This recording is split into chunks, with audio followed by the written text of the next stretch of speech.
I'm Stephanie, and this is Snowdome of the Day. Today's Snowdome is from Copenhagen in Denmark and features the Little Mermaid. She's sitting on a rock, and she is really worried because she's not from the Disney movie. She's from the story written by Hans Christian Andersen, a story that involves dangerous, tormenting oysters.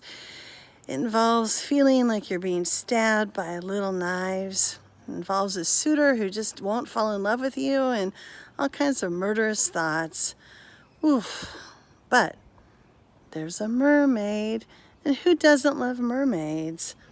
Mermaids, stuff that tiki dreams are made of, and every one of us Danes know our true national mascot. I'm not able to say the word Copenhagen the right way. It might be something like Copenhagen, but I can't quite get it right. You'd think I'd be able to do it better, being the daughter of a Danish immigrant, but I'm stuck with the Americano way of saying it, Copenhagen. When I think of the Little Mermaid, I think of a home that's not truly my home, but that is a home place for half of my family. I think of beautiful, icy cold water. I think of old streets. I think of sweaters. I think of relatives who I only see once in a while. Some I've only met once in a lifetime, but who care about us from a long ways away.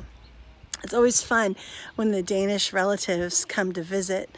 Their sense of geographic distance is different from ours in the United States. I remember Danish cousins coming to visit. They had a bus pass, and they were confident that they could make it from North Carolina to California in just a half day. Things in the United States are farther apart than they are in Europe. In Europe, where you can get from Denmark to Russia to Italy in half a day. I look at this Little Mermaid, and I think how people are connected through story. I think how stories change from one generation to another, and how sometimes stories that we tell are fixed or made kinder and gentler after years. I think about those distances and how relationships make the distances shorter. And I think about how the Danish cousins rearranged their itinerary so they could still meet all of the American relatives, just in a different time frame than they originally planned. Today I wonder what distances I've been able to bridge by listening to stories, what distances I have yet to bridge by understanding the stories of others. I worry what stories have been changed in the narrative so that I risk missing some true difficult stories that would add meaning to my life.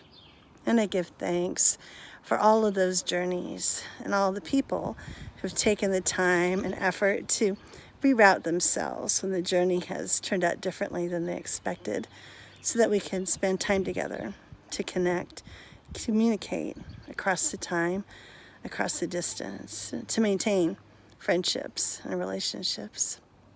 I give thanks for those opportunities and give thanks for the stories.